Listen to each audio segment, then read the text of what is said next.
Yes, hello everyone. I'm audible. Good evening, sir. Yes, sir. Okay. So I hope screen is also visible. So let's start our today's class. So this is your lecture 15 on discrete mathematics, and in the previous lecture we were discussing closure. Okay, reflexive closure, symmetric closure, transitive closure, reflexive symmetric closure, and reflexive transitive closure. Okay, so reflexive, for example, this was our parent set and this is relation given to us. Reflexive symmetric closure means, first of all, reflexive closure. Okay, so minimum number of, you can say, minimum ordered pair which should be added in order to make this relation reflexive. So I have added 3 reflexive closure. Then relation is given to us, reflexive closure will be same only. Why? Because this relation itself is reflexive, that's why reflexive closure will be same. Reflexive symmetric closure again, so you have to add minimum ordered pairs so that our relation becomes reflexive as well as symmetric, and so on. Okay, yeah. So, and in this you can say slide I have discussed about, this was the parent set and this was the relation. Okay, then R was, so what are the order pair which should be added now? So for to find reflexive transitive closure. Okay, the other, sorry, we have done here, yeah, reflexive transitive closure. mm, no, I think we have done transitive closure only, na? Yeah, I think it was transitive closure. Transitive closure, yes. Yeah, yes. So this was our transitive closure. So for transitive closure we have done all these things. So we will make a graph and we will try to find distance. Okay, or you can say if there is just a path from 1 to 3 or from 1 to 4 and so on, so we will add all those ordered paired and so on. Okay, so transitive closure formal definition was r power 1 union r power 2 union r power 3 and so on. So r power 1 means one length path, r power 2 means two length path, and so on. Let me jump to the next slide. Okay, so this was the parent set and relation was given to us. We want to find a transitive closure, we have done that. And I have told you that we have to add this element. Okay, so we have to see the parent set. According to the parent set we will make this directed graph. Okay, we will make the nodes of the directed graph. That means we have 1 2 3 4, so 1 2 3 and 4, and then we, according to this relation, we will make the edges and so on. Okay, so in transitive closure we have not used it, so we have crossed this 4. Okay, because there will be no path from any node to this 4. Okay, or 4 to any other node because it is isolated vertex. We have done that. Okay, so now if we want to find reflexive closure for reflexive transitive closure, okay, then we will definitely use this 4 also. Okay, so for reflexive transitive closure, what we have to do, we will use this 4 also. Why? Because see, for reflexivity we have to add all the self loops. So 1 1 2 2 was there. Okay, and 3 3 we have added. So this is transitive closure, this is not reflexive transitive closure, because for reflexive transitive closure we have to add all the self loops, and for those self loop we have to consider 4 also. If by chance you forget about it and according to the relation you made this graph, then obviously you will not add 4 4, which will be a big blunder, and you will get negative marks. Okay, so better is, parent set is given, so you make all the nodes according to parent set, and according to the relation you will make the edges. And then for reflexive transitive closure, what you will do, you will simply copy paste it. Okay, you will simply copy paste it. So let me copy that.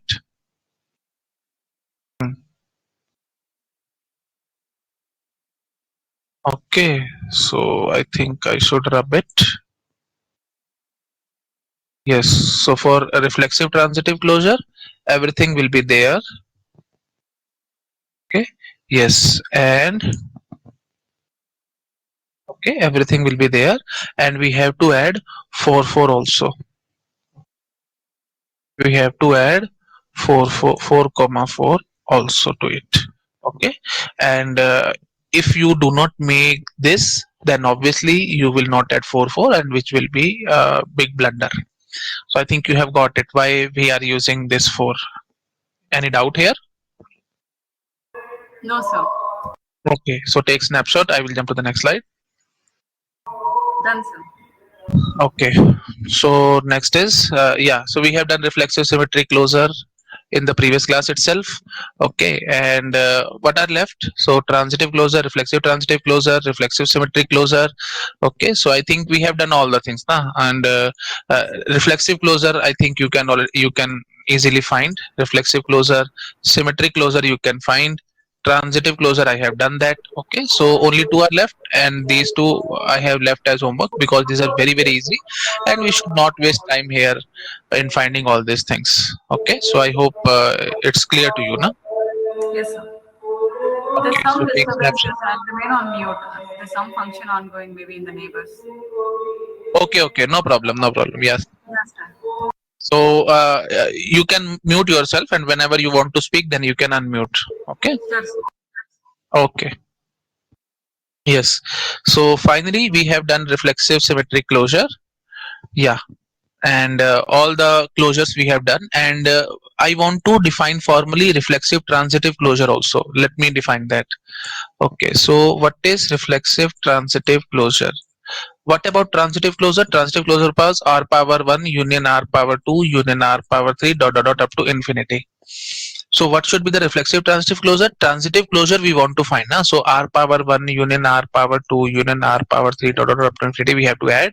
For reflexivity, I think you already know what we have to add. Self loop. Self loop means identity relation. That means r power 0 only. So r power 0 union r power 1 and so on up to infinity.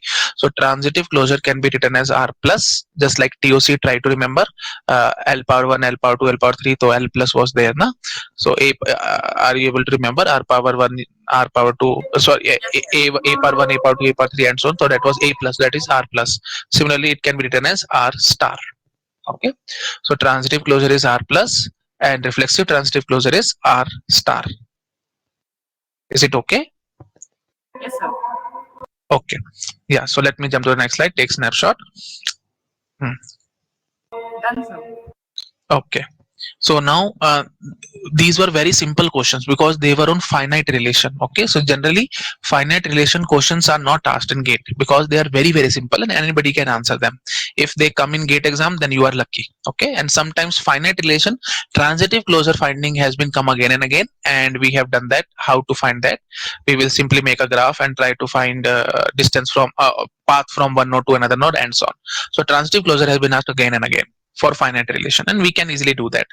But generally questions will come on infinite relation. So let me give you an idea about that also. For example, we have a relation r that is equal to x comma y such that x is less than or equal to y. Okay, so this is relation given to us. Okay, yeah, okay, let me take that. That will be much better option. R is less than y. This is the relation given to us. Okay, and now and it is on say real numbers. If nothing is given, I think I have told you again and again, we will take that on real numbers. Okay, and now they are asking reflexive closure, symmetric closure, transitive closure, reflexive symmetric closure, reflexive transitive closure. So how we are going to find that? Let me tell you. For reflexive closure, reflexive, see, this relation is not reflexive. I think you already know because it is strictly less than. Na? So x is not related to x. Na? Are you getting it? Rather, Yes, more sir. precisely, it is irreflexive relation. So how we can make it as reflexive? So minimum number of ordered pairs we have to add. Na? So minimum means what? You simply do a union with IA. That means identity relation. Okay. So you simply union this relation with identity relation, and an identity relation means x is equal to y. So I will simply say reflexive closure means x comma y such that x is less than or equal to y. Any doubt here? Okay, so that is nothing Done, but sir. r union I, identity relation. Okay, so that means x comma y such that x is less than y or x is equal to y. So union of these two, this is already given to us and this we have to add. So x is less than y or x is equal to y, that is nothing but x is less than or equal to y. I think you have got it. This is very simple thing now. Yes, sir. Yes, sir. Okay, so what about my symmetric closure? X comma y, this is not symmetric relation. x is less than y, na? So for example, 2 comma 3 will be there, but 3 comma 2 will not be there. Hmm. So how we can make it? So x is less than y. So if 2 is related to 3, so then 3 should be related to 2. Now 3 related to 2 means what? 3 should be greater than 2. That means what? X is greater than y. So you will say x is less than y or x is greater than y. Any doubt? That is Nothing. symmetric closure. Understood, Okay. sir. Yeah.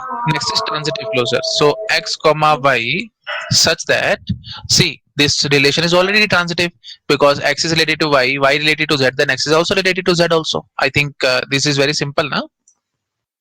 2 is related to 3 and 3 is related to 4, so 2 is already related to 4, no problem at all. So this relation is already transitive. Since it is already transitive, so this transitive closure will be same as it is. Reflexive symmetric closure. Reflexive symmetric closure means what? Reflexive closure, so you simply union them, you will get reflexive symmetric closure. Okay, reflexive closure we have already found, symmetric closure we already found, so we will do union of them. Okay, or you can do step by step also. For example, you will say x comma y, the given relation is x less than y, so I have told you many times we have to add this relation as it is, and then we will add something extra. So what extra? For reflexive you will say or x is equal to y. For symmetric you will say x is greater than y. So directly indirectly this means what? There are only three possibility for any two real number. You just write any two real numbers, say x comma y. So what is the possibility? Either x is greater than y, or x is less than y, or x is equal to y. Only three possibility. All the three possibility you have covered. So directly indirectly this is nothing but your r cross r. That means universal relation itself. Any doubt? No, no, sir. Okay, so next is a reflexive transitive closure. See, reflexive. See, x comma y, x is less than y. This is already transitive. So reflexivity. For reflexivity, you will say x is equal to y. So directly, indirectly, this becomes what?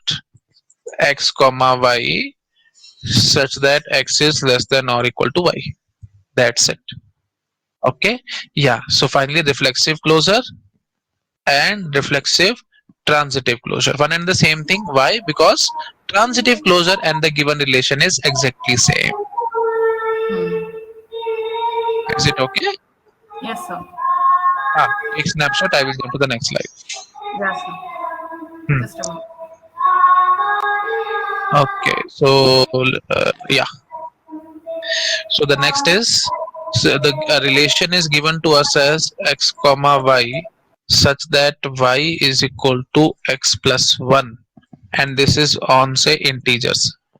Okay, yeah, and we want to find reflexive closure, symmetric closure, transitive closure, reflexive symmetric closure, reflexive transitive closure. Okay, we will find all of them. So one by one we will try to do it. Okay, so reflexive closure means what? uh, First of all, for we will directly write this relation as it is. So that means what? Okay, forget about this. I will simply write reflexive closure means R union identity relation. Okay, so this is given to us, and identity relation means what? Identity relation means x is equal to y. So directly indirectly, reflexive closure will becomes x comma y such that y is equal to x plus 1, or y is equal to x. You can write y is equal to x, or you can write x is equal to y, but and the same thing only. So this is my reflexive closure. Is it okay? Okay, next is symmetric closure. So what is symmetric closure? Symmetric closure will be, see, this is already with us, y is equal to x plus 1 is already with us. So what kind of ordered pair we will have? So 2 comma, rather 2 comma 3 will be there because y is equal to x plus 1. So now I want to add 3 comma 2 to it. Now this is not reflexive, sorry, this is not symmetric, because y is equal to x plus 1, 2 comma 3 will be there, then 3 comma 2 will never be there. Why? Because 3 comma 2 means x is equal to y Y minus plus 1, or y minus is 1. equal to x plus 1. Yes, Is it sir. okay now? So Yes, sir. directly indirectly you just have to add this thing only, so we will get our answer. So for symmetric closure, what we will say, x comma y such that, first of all, copy paste this relation because it should not be disturbed. Y is equal to x plus 1, then or, that means union. What you will add? Or y is equal to x plus 1 we have, So x is equal to y plus 1. Okay, just a second. Uh, what we have done here? Y is equal to x. Okay, so it's my mistake. 2 comma 3 will not be there. Y is equal to x plus 1 na.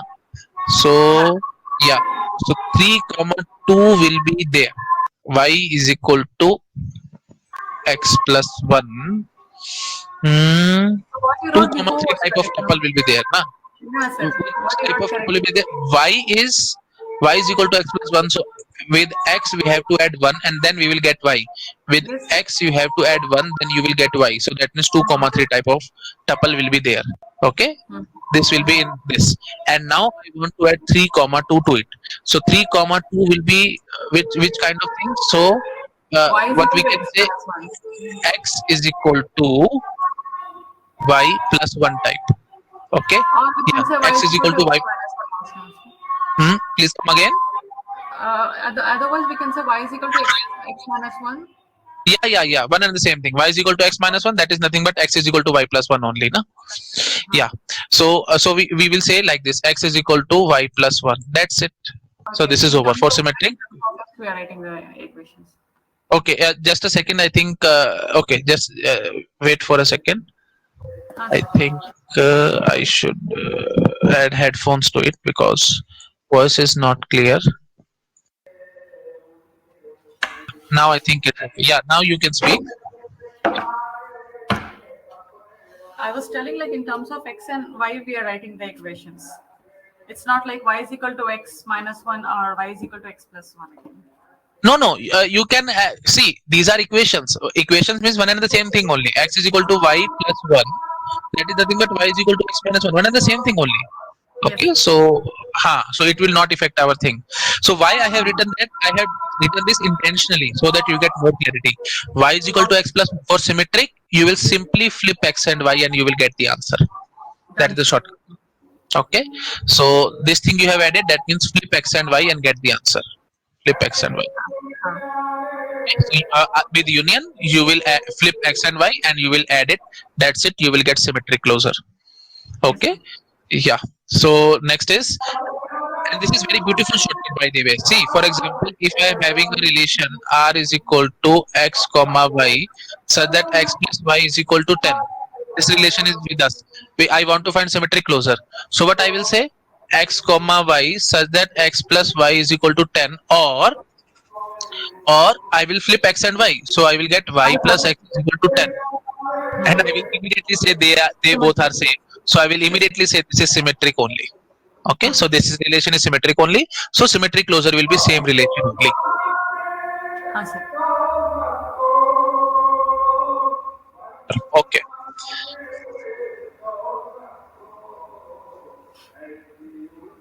We'll really try to focus here how we will find transitive closure. So what I have told you in the previous classes, transitive closure is r power 1 union r power 2 union r power 3 up to infinity. Yes, sir. So what do you think r power 1 will be? R power 1 will be same like this only. R power 1 will be,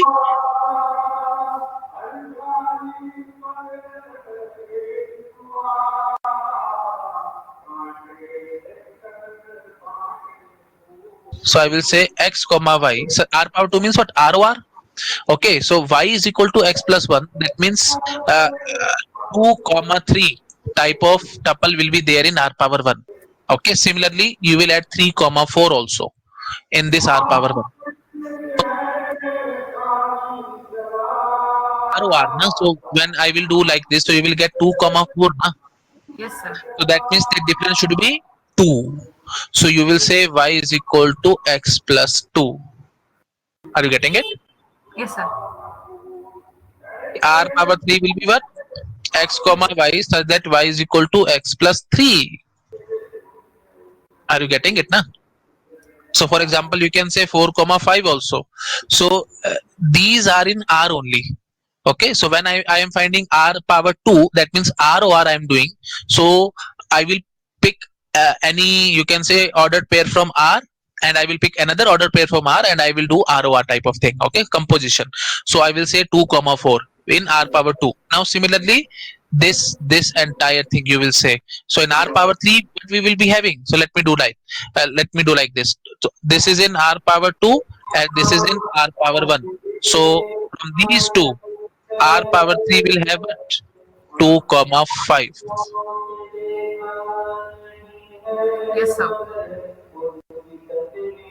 That means what you will say, y is equal to x plus 1, y is equal to x plus 2, y is equal to x plus 3, y equal to x plus 4, y equal to x plus 5, and so on. So directly, this is the beauty of mathematics. I can directly write all these in one single way. I will say y is greater than x. Yes, sir.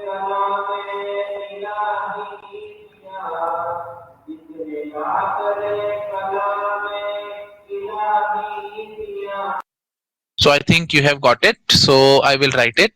So for transitive closure, I will say x comma y such that y is greater than x. Okay, this is the way. Okay, next is reflexive symmetric closure. Reflexive closure, that is now easy. Reflexive closure we have found, symmetric closure we have found, we will simply union them. So what we will get? We will get x comma y such that y is equal to x plus 1, one and the same thing. That means as it is we have added. For reflexive we will add y is equal to x. So I will write or, okay, and then or for symmetric we will add x is equal to y plus 1. Okay, so for reflexive symmetric closure, flip x and y and add y is equal to x to it. That is the very simple shortcut. Okay, for reflexive transitive closure, reflexive closure we have find, transitive closure we have find, we will simply union them. So what we will get? So y is equal to x is extra. Now please try to focus here. Y is equal to x plus 1 is already covered in y greater than x.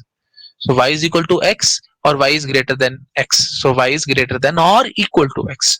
So reflexive transitive closure will be x comma y such that y is greater than or equal to x. Is it okay? Yes, sir. Sir, I shall be back in few minutes. I need to change my place. It's very disturbing here, sir. You please continue, sir. No problem. We can pause it. So you can change it and please notify me. Okay. Yes, sir. Yes, sir.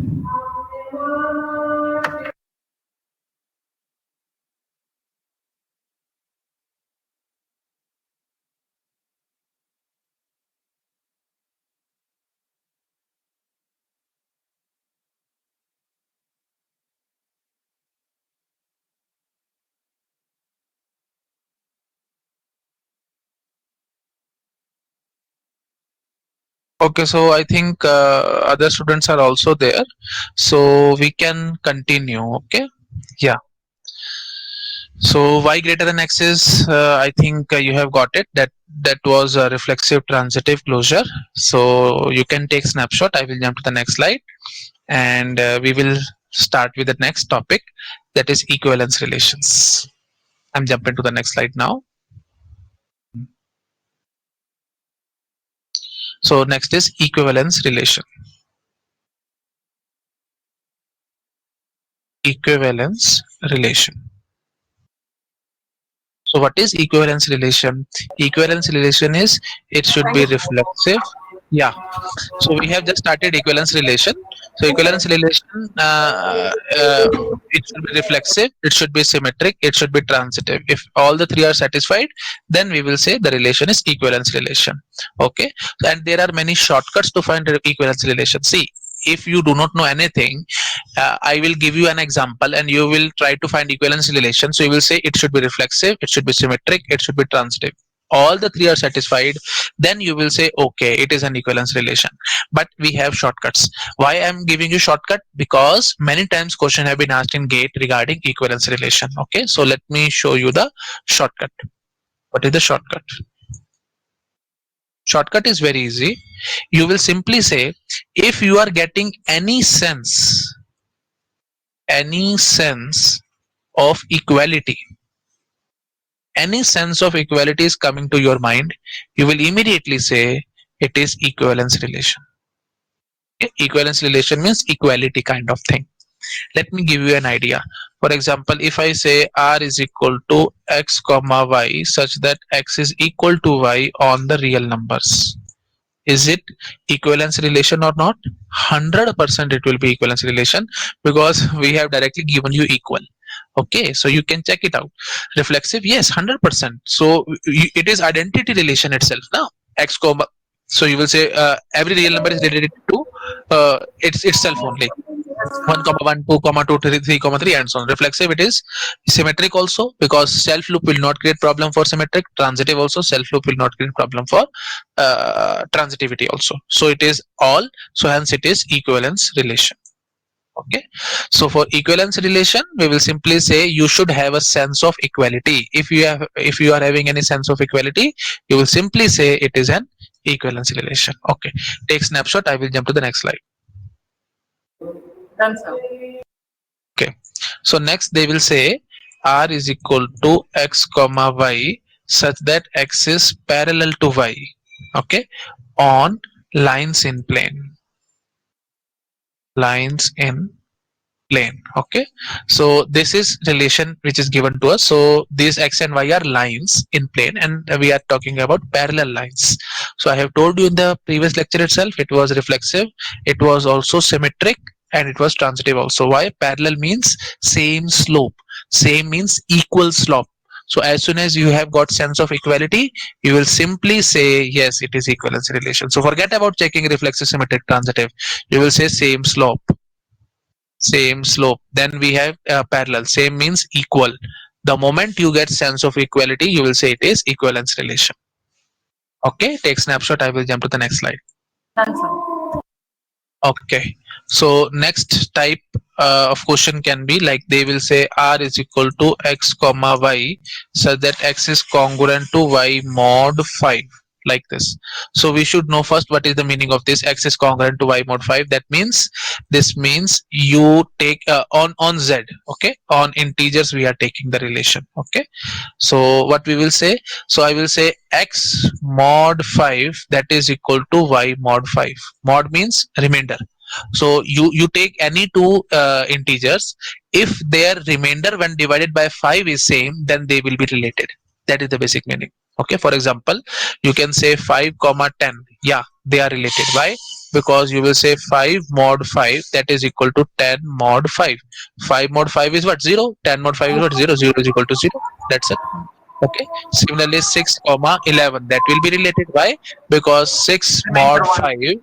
5 is equal to 11 mod 5. Yeah, so the remainder 1 is equal to 1. That's why they are related, and so on. Okay, so now again see, we have sense of same remainder. Equal, this x is congruent to y mod 5 means same remainder when divided by 5.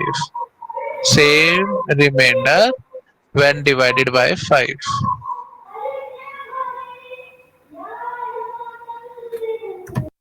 Okay, same remainder when divided by 5.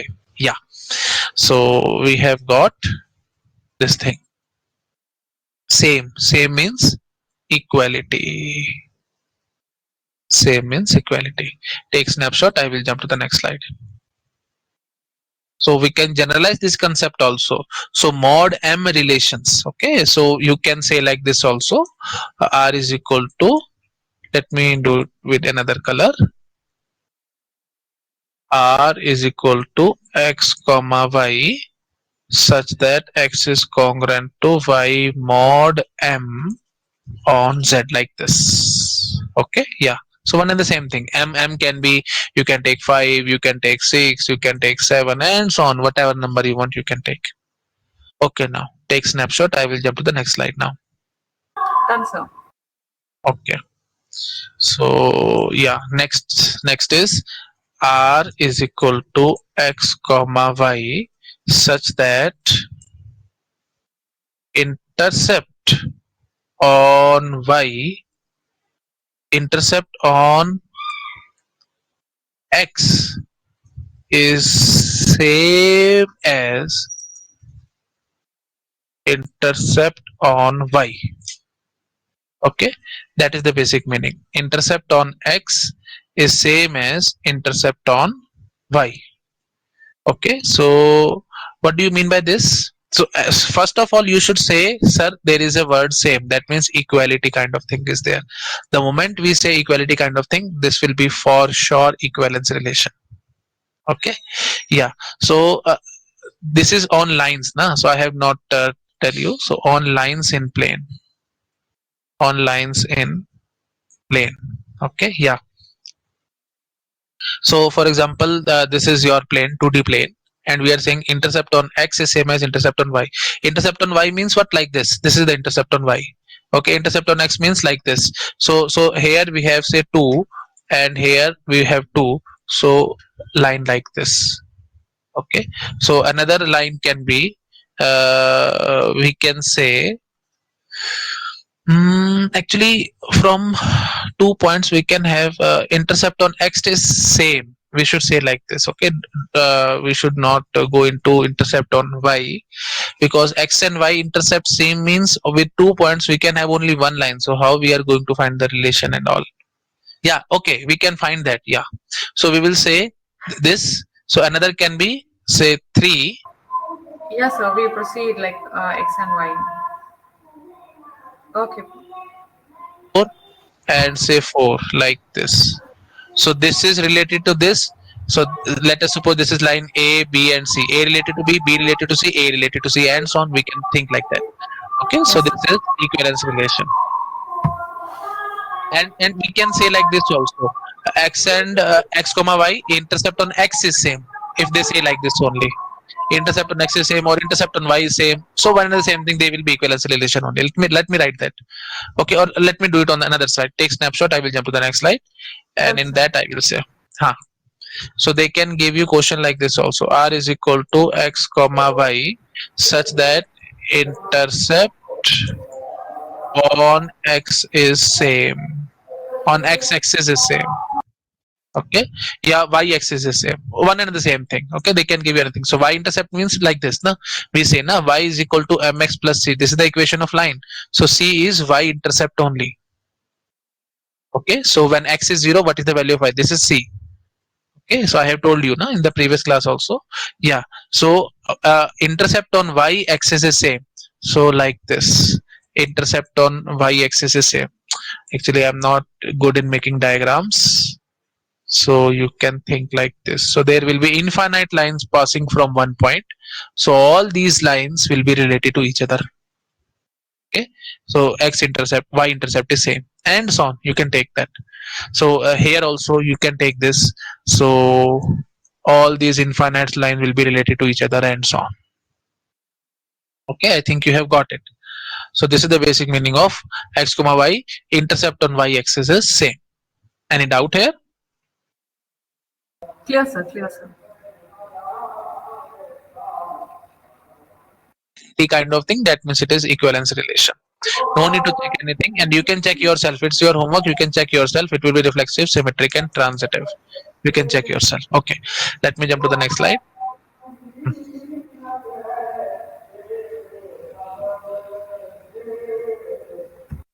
Y such that x and y start with same letter on words in dictionary. On words in dictionary. Okay, so if they start with same letter, you will say they are related. Okay, if they start with same letter, they are related. So on what? On words in dictionary. All the possible words in dictionary you are taking. Okay, so for example, which words will be connected? Bat, ball. They will be connected.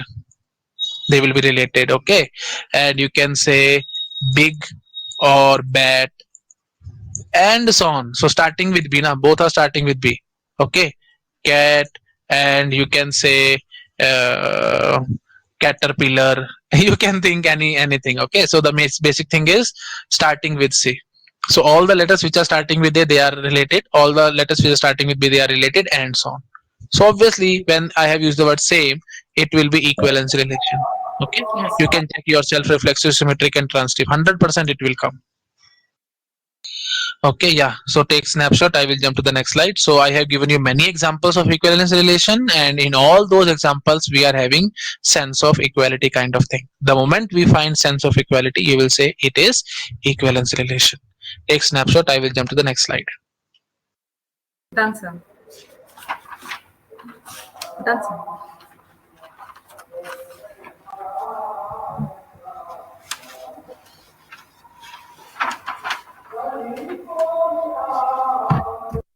Yourself. Yeah. So equivalence class, this is a new topic. That means in equivalence relation only we are digging deep, because many questions have been asked in GATE related to equivalence relation. Okay, so in equivalence relation we have many subtopics, and first subtopic which I am going to start is equivalence class. Okay, so for that let me take an example. We have a parent set and which is having say 4 elements 1 2 3 4, and relation is subset of A cross A, and I am giving you a relation 1 1 1 2 2 1 2 2 3 3 and 4 4. Okay, yeah. So I'm not wasting time here. This is your homework. You will check it out. This will come to be equivalence relation. So now there is no shortcut like equality kind of thing and all, because it is a finite relation. So you have to check properly. It should be reflexive, it should be symmetric, and it should be transitive. For reflexive it's very easy: 1 1 2 2 3 3 4 4. Parent set is this, na, 1 1 2 2 3 3 4 4. Reflexive. For symmetric, self loops will not create problem. 1 2 and 2 1 both are there, so symmetric. Transitive, self loop will not create problem. 1 2 2 1, so 1 1 should be there. Yeah, 1 1 we are having. Similarly 2 1 1 2, so 2 2 should be there, 2 2 is there. That's it. So everything is there, fit and fine. So it is an equivalence relation. Okay, so Yes. I have given you the idea that how we can prove equivalence relation. Now we will start equivalence class. Okay, so equivalence class means like this. So X within bracket, that is the representation of equivalence class of X. Equivalence class of X is represented as X within bracket. Okay, and what do you mean by equivalence class of X? That is nothing but R of X only. And I have told you na, R of X, these topics I have covered already na. So like R of 1 we have find out na. Yes, yes, sir. Okay, R of 1 was the number of so a set of elements to which one was related and so on. Okay, so we have done all these things. So okay, let me write that out also. R of X. Okay, so like that only we will do. Okay, yeah, so I will simply say 1, equivalence class of 1, that is nothing but R of 1. R of 1 means set of elements to which 1 is related. You can check it out. 1 is related to 1, 1 is related to 2, and no other thing. Okay, so R of 1 will be 1 comma 2. R of 2, that will be equivalence class of 2. Okay, equivalence class of 2 will be a set of elements to which 2 is related. So 2 is related with 1, 2 is related to 2. Nothing else. 3. 3 is related to only 3.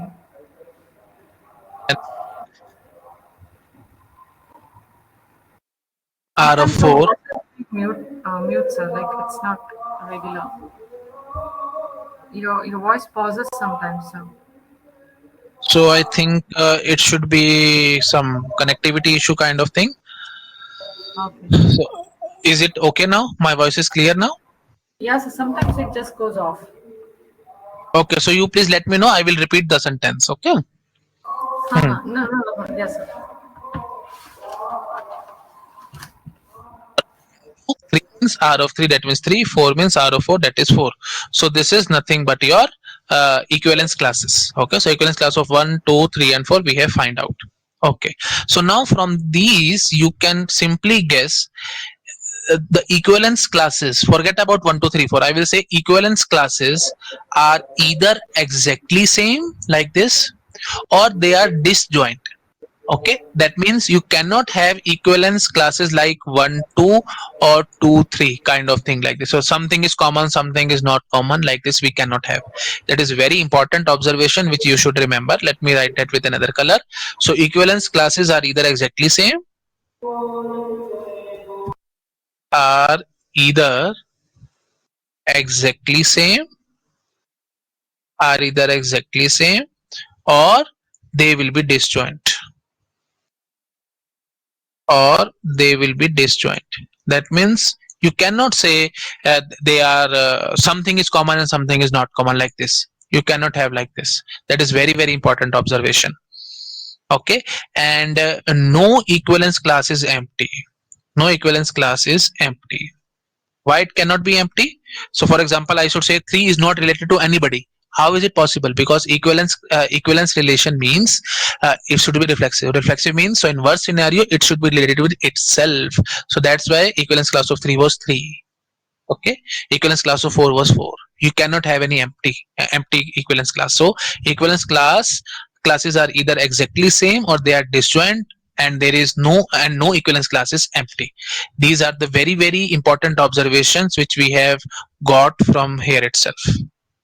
So I think you have got it now. Yeah.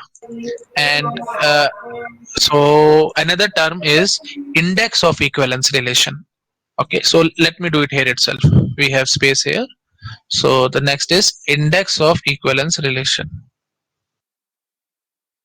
Index of equivalence relation. What is index of equivalence relation? Number of unique equivalence classes. Number of unique equivalence classes. Okay, that is index of equivalence relation. So here it should be number of unique equivalence classes. See this 1, 2 and 3. These are same, na? That's why. So it will be 3. Okay, and if they ask number of equivalence classes, here are obviously 4, because for each and every element we have an equivalence class, but number of unique equivalence classes is 3. Is it okay? Yes, sir. Understood, sir.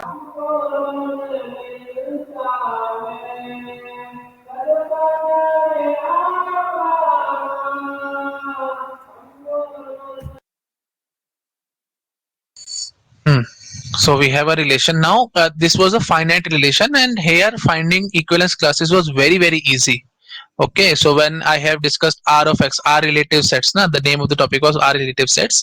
So when I was discussing R relative sets, I have told you finite is very very easy, na, because we can simply from our eyes we can find R of 1, R of 2, 3, 4 and so on. What if we have infinite relation? In that case they can ask question. So let me jump to the next slide. Okay, so they will say we have a relation R that is equal to X comma Y such that X is congruent to Y mod 5 on Z. That means on integers. So first question and the very basic question which will come to our mind is how many equivalence classes? How many equivalence classes? You will immediately answer infinite. Why? Because it's very obvious, for each and every element we have an equivalence class. So you will pick each and every integer 1, 2, 3, 4, 5, 6, 7, 8 up to infinity, and -1, -2, -3, -4 and so on. So number of equivalence classes will be 100% infinite.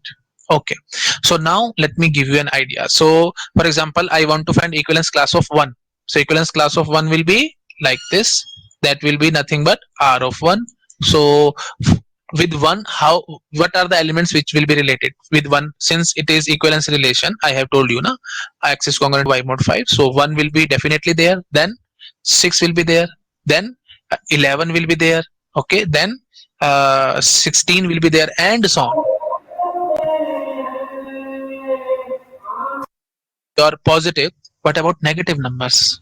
So let me give you an idea how to find you can say remainder with negative number. So if you say -1 mod 5, what will be your answer? So simply divide by 5. 5 minus 1. So what you will get? 5 minus 1. No, it will be your -5. So it will come out to be 4. Are you getting it? -1 plus 5, it will be 4. Yes, sir. So -1 mod 5, answer is 4. Okay, so shortcut, how you will find it? So shortcut is very simple. So we are having -5. So number of steps which we should come down so that number becomes you can say divisible by 5. So 4 steps you will come down and you will get minus 5, and minus 5 mod 5 will be 0. Is Yes. it okay? So number of Yeah. steps we should come down. That is the simplest answer. Okay. So in 1, so remainder 1 we want. Please mute yourself. Okay. So minus 4. If we so okay, so for 1, okay, we want remainder to be 1. To get remainder 1, negative numbers, what type of negative number we can take? So I will simply say minus 4. Why? Because minus 4, one step down it will be minus 5, and remainder will be 1. So let me write it 5 minus 4. So 5 minus 1 minus 5, so answer will be 1 only. So remainder is 1. And you should, and I think you already know, whenever we divide any number by 5, whether it is positive or negative, we will get only 5 types of remainder: 0, 1, 2, 3, and 4. Nothing else remainder. We cannot have minus 1 as remainder, we cannot have minus 2 as remainder, and so on. So only 5 types of remainders are possible. So minus 1 mod 5, 4 is the answer, and minus 4 mod 5, 1 is our answer. Okay. Yeah, so I think you have got it, minus 4. And now it's very simple, you simply keep on subtracting 5. So minus 9. Okay, and then you will get minus 14. Okay, then minus 19, and so on. Okay, so this will be equivalence class of 1. I think you have got it. Now by common sense you can guess this will be exactly same as equivalence class of 6, because it with that also we will get remainder 1. Equivalence class of 11 will be also same like this. Okay, and in fact you can take minus also. Minus 4 equivalence class will be same like this. Okay, and minus 9 equivalence class will be same as this, and so on. So obviously infinite numbers will have same equivalence class, and that will be this only. Now I think it's right time, and we can generalize the things very So, easily. Yeah, in equivalence class 6, will we get 1? because 6 and 1, what are the remainders? 6 Yes, when yes, divided sir. by 5, and I got it. I got it. I got it, sir. mm-hmm. So all will have same equivalence class like this: 1, 6, 11, minus 4, minus 9, and so on. So all will have this same equivalence class. That means infinity, till infinity we are having this. Okay, so now it's right time we can generalize the things, and I will simply say like this. So okay, if you want, then I can do one more example. Mm, okay, so let me do it here. So equivalence class of 2, that will be 2, 7, 12, 17, minus 3, minus 8, dot dot dot. Minus 3 how? Because minus 3, 2 step down you will get minus 5. Minus 8, 2 step down, minus 10. Minus 10 will be divisible by 5, and so on. So and now I immediately say equivalence class of 2 will be same as equivalence class of 7. It will be same as equivalence class of 12, and so on. Equivalence class of minus 3, and so on. So whatever numbers are there, so each and every of them will have same equivalence class like this only. Any doubt? So I think it is clear now. Yes. Yeah, Yes. yeah. Okay, so finally, yes. Oh, hmm. Yeah. So now I will generalize the things. Okay. Okay, I will do it here. So equivalence class of 2 we have find. Similarly, we can find equivalence class of 3. Similarly, 4. Okay, and here let me write, you can find equivalence class of 1 also, and 0 also. So are you getting it? So all these will be different, that is for sure, because remainder 0, remainder 1, remainder 2, 3, 4. And once you jump to other numbers like remainder equivalence class of 5, that will be same as 4. Equivalent class of 6, that will be same as 5. 5 will be same as 0. 6 will be same as 1. Let me write it: 0, 1, 2, 3, 4. Equivalence class of 5 will be same as 0. 6 will be like this. 7 will be like this. 8 will be like this. 9 will be like this. 10 will be like this, and so on. So I think you have got it now. And if I want to write it in a systematic way, or mathematically or proper formal way, for that let me jump to the next slide. Take snapshot, I will jump to the next slide. Hmm. So I'm jumping now. So what I will say, equivalence class of 0, that will be same as equivalence class of 5, that will be same as equivalence class of 10, and so on. What will be that? I will simply say it consists of all those y such that y is equal to 5k. That means y is multiple of 5.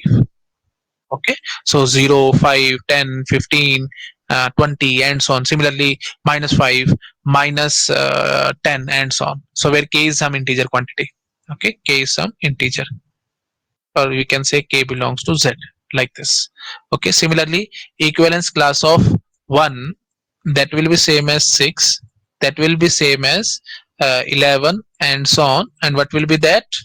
Y such that y is equal to 5k plus 1. Are you getting it? Remainder 1, 5k plus 1 is remainder 1. So where k belongs to z.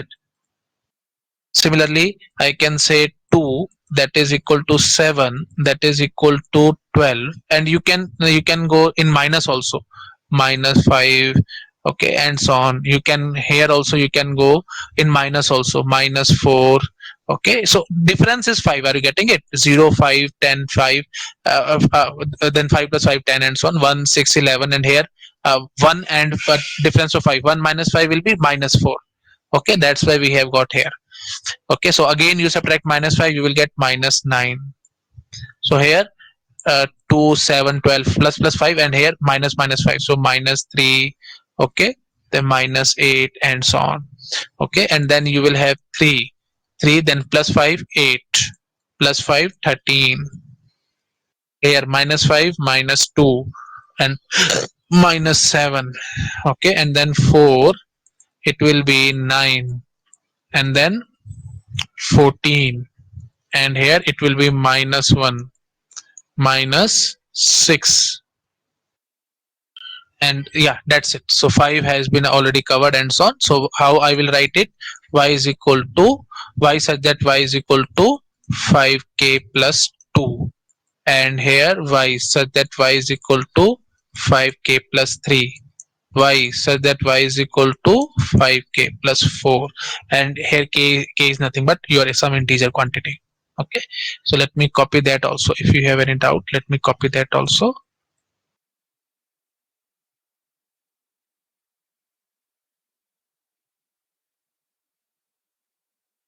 Yeah, okay, so let me rub that. So I think everything is fit and fine, huh? So these are the equivalence classes. We have got that. So now clearly you can answer very simple questions. So they can ask from here, what is the index of this equivalence relation? Index means unique equivalence classes. Unique equivalence classes are only 5. You can consider them as 0, 1, 2, 3, and 4. Why I'm considering them only? Because they are the remainder when generated by, when divided by 5. You can consider them as minus 5, minus 4, minus 3, minus 2, minus 1, or you can say 5, 6, 7, 8, 9, or you can say 10, 11, 12, 13, 14, and so on. Whatever way you want, you can say. But I have said this thing because whenever any number is divided by 5, or whenever any integer is divided by 5, we can get only these 5 types of remainder. So index will be 5 only. Number of unique equivalence classes. Okay, number of unique equivalence classes is 5 only. That is the index. Okay, yeah. So now a very beautiful point will come. So please try to focus here. Take snapshot. I will jump to the next slide, and in next slide I will give you the point. Copied, sir. Okay, yeah. So now we will say. So see, before writing the point, I will say like this. If I consider the entire integer set, this is your entire integer set. So this equivalence relation, mod 5 was the equivalence relation. That means congruent to x is congruent to y mod 5. So this has divided your entire integer set into 5 different subsets. Okay, and all these 5 subsets are mutually exclusive. So remainder 0, remainder 1, remainder 2, remainder 3, remainder 4. All these are mutually exclusive, and they are mutually exhaustive also. Okay, so mutually exclusive means nothing is common. Remainder 0 set is entirely different, 5k multiple of 5. Remainder 1 means 5k plus 1, 5k plus 2, 3 plus 4, and so on. So nothing is common between them. Okay, and collectively exhaustive. Collectively exhaustive means whenever I will union them, I will get your entire integer set. Okay, so they are mutually exclusive and collectively exhaustive. Collectively exhaustive. Collectively exhaustive means union them, you will get the parent set itself. Mutually exclusive, collectively exhaustive. Okay, yeah. So directly indirectly, what I want to say is 0 intersection 1, it will be 5. 100% you can say it will be 5 because they all are mutually exclusive. And collectively exhaustive means you will union them 0, 1, 2, 3, 4. Big brackets. They are big brackets. Okay. My writing is not that good. These are big brackets. So what you will get? You will get your integer set itself. Okay, so that is the basic meaning of collectively exhaustive. Mutually exclusive means you can take any two and intersection. You find the intersection, you will get empty set. Okay, so that is the basic point which I want to cover, and they have asked this point. That's why I have given a lot of stress here. Take snapshot. I will jump to the next slide and I will write the point. Okay. Perfect. Yeah. So we will say equivalence class. Sorry, equivalence relation. Equivalence relation divide the parent set into equivalence classes. Divide the parent set into equivalence classes, which are equivalence classes are nothing but subsets. These are subsets of parent set. Equivalence classes are nothing but subsets of the parent set, which are mutually exclusive and collectively exhaustive. And collectively exhaustive.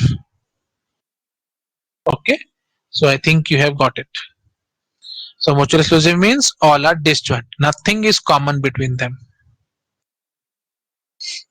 Take this snapshot. I will jump to the next slide. Done, Yeah. sir. Okay. So here in this example, we have taken an infinite set. We have taken an infinite set that was an integer set. No? Okay. And this relation was subset of z cross z. No? So infinite set we have taken. Obviously equivalence classes were infinite, but index came to be 5 only. That was finite. Index was 5 because unique equivalence classes were 5 only. Okay, or you can say our parent set integer set is divided into 5 equivalence classes. Unique 5 equivalence classes were there. Okay, so that means what? Here we have infinite set and index was finite. So is it always the case? So next question is, so every set, that means whether it is finite or infinite, it hardly matters. Finite or infinite will have finite index. Will have finite index. That is the question. So that is very easy. We can think like that. For example, I say r is equal to x comma y such that x is parallel to y on lines in plane. Parallel means same slope. So now we will say equivalence class 1. So here we will have lines which have slope is equal to 1. All the lines which have slope 1, that will be here. 2. 2 means all the lines which have slope 2. 3. All the lines which have slope 3, and so on up to infinity. And in fact, I have written only 1. You can say 1.1 also. You can say 2.001 also. Like this. So we have a plane. So a slope 1 means like this. Okay, so all the lines which have slope 1. Now slope 2 lines. Slope 2 lines will be like this. Slope 1.01, they will be like this. So there are infinite index. Index will be infinite. Why? All the lines which have slope 1 will be here. All the lines which have slope 1.1 will be here. All the lines which have slope 2 will be here. All the lines which have slope 2.001 will be here, and so on.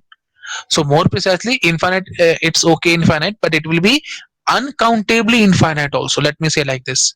So it is not countably infinite, it is uncountably infinite because we are talking in terms of real numbers. Okay, so every set finite or infinite will have finite index. False, clearly false. By chance infinite set was having finite index, but it is not the case. Every infinite set will have infinite index? No.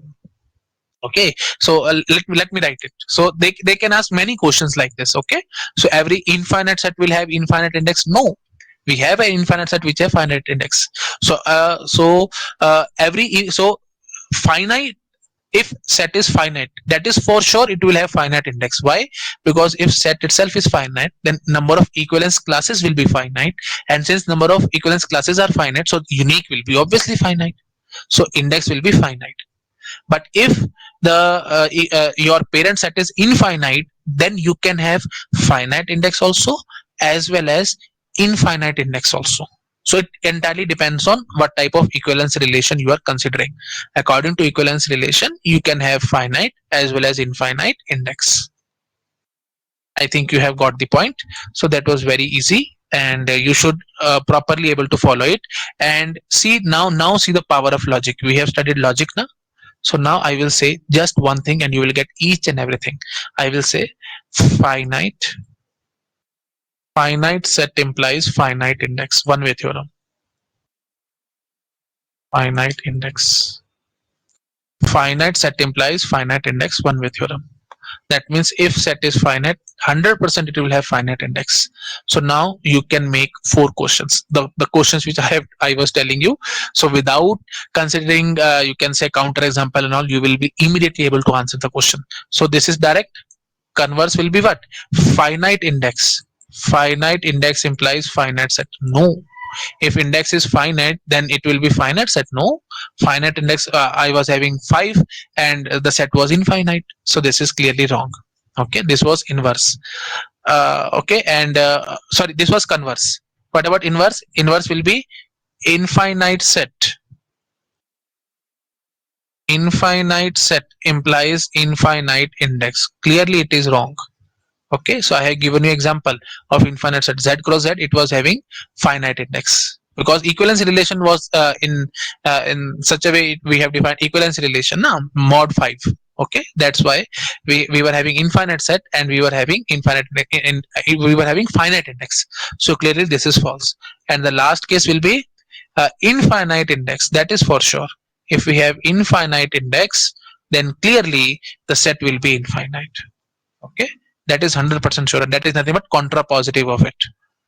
Okay, so now without digging deep into all the things which I have covered, with the help of logic you will be able to answer which is true and which is false. This is one way theorem, this is correctly true, and this is contrapositive, this is also true, and both these are false. That's it. Okay, this is the power of logic. So if you know logic, I have told you many times, you almost know half of the computer science. Okay, because most of the questions can be asked in gate, can be answered in gate with the help of logic itself. Yeah, so I think you have got the point here. So if we have infinite set, that means finite or infinite, it will have finite index? No, clearly it is false statement.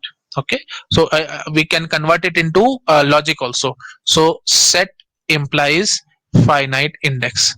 So it means infinite set also, finite set also. So finite set implies finite index, and we are saying infinite set implies finite index. So finite set implies finite index, that is true, but infinite set implies finite index, that is false. We have said this. Now infinite set implies finite index. No, this is not the case. Okay, rather infinite set implies infinite index, that is also wrong. Okay, so you can think like this: infinite set implies finite index. So this is your one way theorem, and now you want to say, so you see, you can consider this as P and this as Q. So P implies Q is there. So infinite set, that means what? Not P implies Q. This is clearly false, no? P implies Q is true. When P implies Q is true, then you can say not P implies Q. This is not the one of the 4 forms. That means direct. This is direct. This is converse, inverse, contrapositive. This is not one of those forms. But you can think by common sense. P implies Q is true. Then how you can say not P implies Q will be true? No, I cannot think like that. Okay, I think you have got it. So this is the power of logic. So now take snapshot. I will jump to the next slide and we will study another example. Take snapshot. Done, sir. Okay. So now, for example, we have a you can say hmm, a set A which is having only two elements, 1 and 2. So A cross A will be what? 1 1, 1 2, 2 1, and 2 2. That is obviously A cross A. So relation is subset of A cross A, na? Relation is subset of A cross A. So you consider this as a relation. Okay, obviously relation is subset of A cross A. Every set is subset of itself. So you consider this as a relation. That means this is nothing but your universal relation. Universal relation means A cross A. I think we have answered this many times. So clearly this is an equivalence relation. You can check it out yourself, and I'm leaving this as a homework for you. So for example, 1 1 2 2 are there, so yeah, reflexive. Similarly, you can say symmetric and transitive and so on. You can check it out yourself. This will come out to be an equivalence relation. So since it is an equivalence relation, so I can talk about equivalence classes.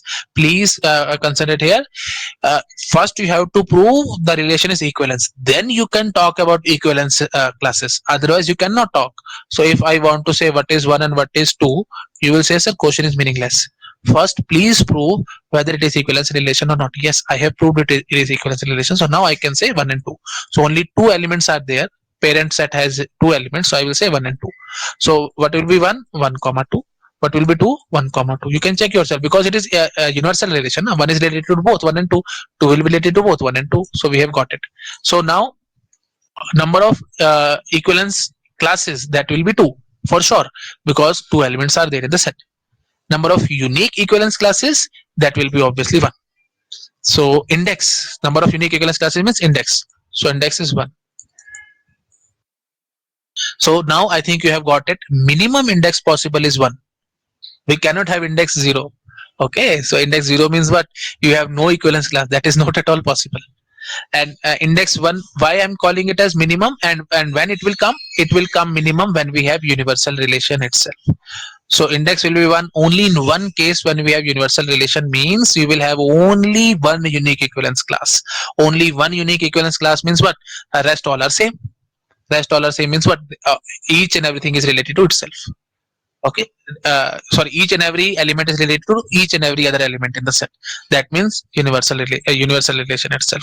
So index is equal to 1 means universal relation. We are talking about universal relation. Okay, I think you have got the point. So minimum index is 1. Minimum index is 1 in case of universal relation. Okay, and maximum index can be what? Maximum index, that can be infinity. Okay, we can go to infinity. So 1 to infinity, you can have any index, no problem. So range of index is 1 to infinity. This has been asked in GATE. Range of index is 1 to infinity. Minimum 1, minimum 1 and maximum up to infinity. Yes, take snapshot. I will jump to the next slide. Done, sir. Okay. Yeah, so next topic in your equivalence relations only. So first topic which I have covered is equivalence class and index. Two topics we have covered. So equivalence relation, what we have done so far, checking whether it is equivalence relation or not. So checking means sense of equality. Sense of equality. Okay, yeah. Next we have covered equivalence class, and then we have covered index of equivalence relation. That means number of unique equivalence classes. Index of equivalence relation.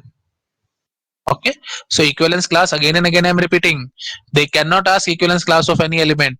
First you have to prove the relation is equivalence, then you will say okay, equivalence class of this element is this, equivalence class of this element is this, and so on. Equivalence class exists for each and every element of the parent set. Okay, equivalence class exists for each and every element in the parent set. Equivalence class exists for each and every element of parent set. Yeah, and each and every equivalence class is non-empty. Okay, and either they will be same, exactly same, or they will be exactly different. Matlab, they can be either exactly same or they are disjoint. So we cannot say some part is common and some part is not common like that. Okay, I have given you the idea of all these things in the previous slides. You can check that. Okay, now we are jumping to the next topic in the equivalence relation itself, and that is quotient set or partition.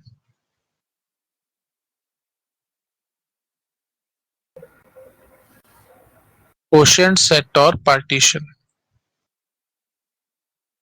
Okay, this is the last topic which we have to study. So what is quotient set or partition? It is nothing but set of all equivalence classes of equivalence relation. Set of all equivalence classes of equivalence relation. Now since I have used the word set, so you have got the idea, we will take unique only. Unique equivalence classes you will take. Okay, so that will become quotient set or partition. Okay, let me give you an idea. I have to take example, then you will get more clarity. Take snapshot. I will jump to the next slide. Okay, sir. Yeah, so definition is clear. Now we can easily check. So for example, we have a set A which is having say 4 elements, 1 2 3 4. Okay, and we have a relation R 1 1 2 2 3 3 4 4 1 2 and 2 1. You can check it out. It is an equivalence relation. Okay, equivalence relation checking is homework. You can check it out. Okay, so now I want to find quotient set or partition. So quotient set is represented like this, A by R. That's why we are calling it as quotient set. A by R, or you can call it as partition also. Partition is represented by pi. This is the representation of quotient set, and they are one and the same thing only. Quotient set, and this is the representation of partition. Symbol for partition is pi. Okay, and symbol for quotient set is A by R, and they are one and the same thing. And what will be that? So for that I have to find the equivalence classes. So I will say equivalence class of one parent set. Each and every element will have equivalence class. So one will be 1 2. You can check it out yourself. 2 will be again 1 2. 3 will be same example I have just given you. Okay, 4 will be 4 only. So we have done that. So 1 was 1 2. Okay, 2 was see this 1 and 2. For 2 2 1. For 3 3, and for 4 4. Okay, so equivalence, yeah, equal quotient set or partition is will be what I have given you the definition. Set of all equivalence classes of equivalence relation. Set of all. So you will simply make the set. You will make the set of these, but 1 2 and 1 2 are repeated. 1 2 and 1 2 are repeated, so we will not take that because it will no longer be remain set. So we will take one time only. 1 2 3 and 4. That's it. So this is your quotient set or partition. So yes, any doubt here? These are very simple things. Okay, so you have simply taken all the equivalence classes. Yes, sir. Okay, and obviously we will take unique. Why unique? Because we have said set of all equivalence classes. So set means unique only. So 1 2 3 and 4, that is a partition. Okay, yeah. So if I say, okay, let me tell you that thing also, why we are calling it as partition. Partition is, for example, if I am having say I have ordered a pizza. Okay, and it is having 4 slices like this. So obviously what you will say, all the 4 I will say I have partitioned the pizza into 4 parts. Na, you will say like this or not? So Yes, sir. that's why we have called this as a partition. Okay, and now since I have told you in equivalence classes itself, all the equivalence classes are, you can say, either they are exactly same or they are disjoint. That means nothing is common, and none of them is empty. Okay, so I have told you na. So directly indirectly, when I am taking the unique equivalence classes, so what I will say, all of them will be disjoint. That means nothing will be common between them, and each and every will be non-empty. So same is the case when you ordered pizza. You have got four partition. You have partitioned pizza into four parts. So by default we will divide it into equal, but it is not the case here. For example, here we have two elements, one element and one element. That is for obviously. So you can think like that. But the basic thing is that when you will union all these parts, you will get the entire pizza, and no part is, you can say, common. Nothing is common between this part and this part, this part and this part. Nothing is common. So same is the case here. So in case of partition, see, we have a parent set. So this is the partition of the parent set. So when can I say this is partition of this parent set? When each and every, you can say, set or subset which you are taking, they all should be disjoint. That means nothing should be common between them, and union of them will produce the parent set itself. That means they should be mutually exclusive and collectively exhaustive. Okay. Yes, sir. Okay, so you can think like you can remember these points with the help of pizza example. Anyway, I will formally write all these points after few slides, but let me give you first few examples of it. Okay, then we will get more clarity. Okay, and let me introduce the terminology. These are known as blocks of partition. Blocks of partition. Okay. Yeah. So now let me take another example. So for example, we can take r is equal to x comma y such that y is equal to x mod 5. So z by r, or you can say that is nothing but your pi, one and the same thing. What will be that? I have given you the idea.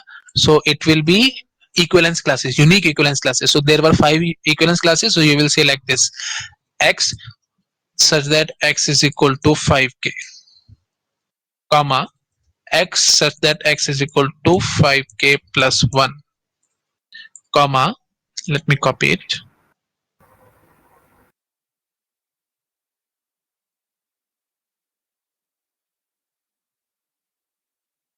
Yeah, so I will say 5k plus 1, then 5k plus 2, 5k plus 3, 5k plus 4, plus 2 plus 3 plus 4.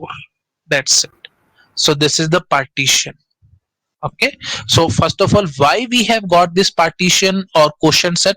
So directly we cannot say. First of all, obviously we have to prove that this relation is equivalence relation.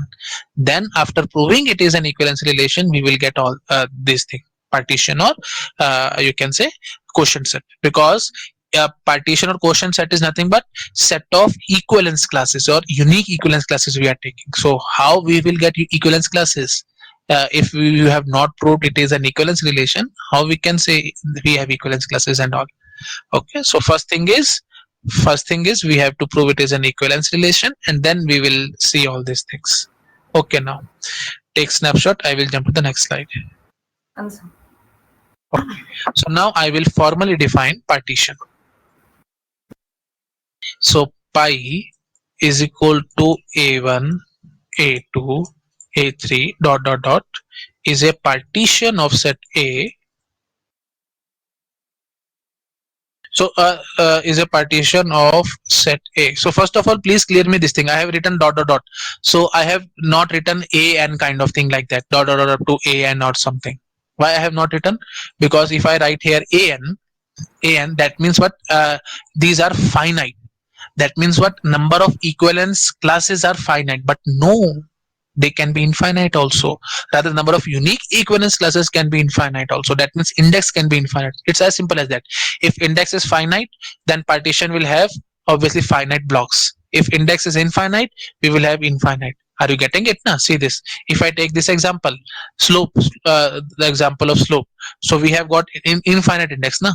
So when I will be making partition, then obviously a partition of the this real numbers, then obviously it will be infinite only.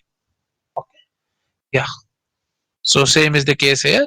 So that's why I have written dot dot dot and I have just left it, because it can be either finite, infinite, I really don't know. When index is finite, then number of blocks in partition will be finite. These are the blocks, no? These are the blocks. Or you can say size of partition. Okay. So size of partition will be finite when index is finite. Size of partition can be infinite when we have index as infinite. Okay. Yeah. So why I'm going to define the partition? Partition is nothing but A1, A2, A3 and so on is a partition of set A.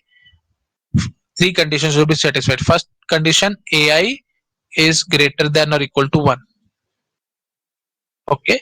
So why I'm saying so? That means what? Each and every block should be non-empty. I have told you, because we have a reflexive relation. Okay. Because of reflexive. So at least it should be related to itself. Na? So one element should be there. So if I is not equal to j, then I will say AI intersection AJ, that should be phi. That means mutually exclusive.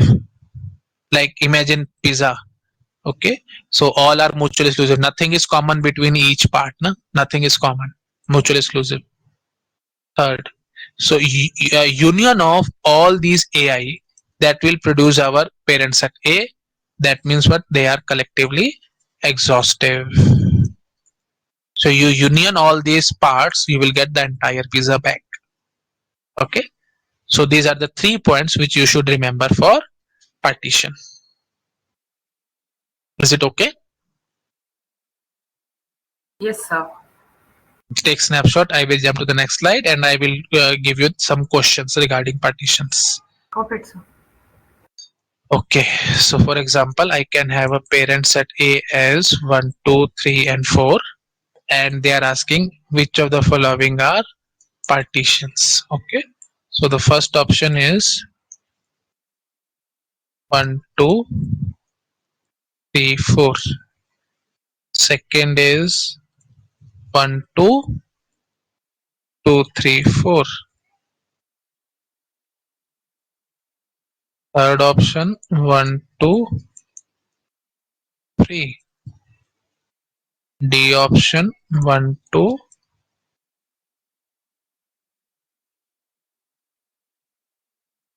3, 4.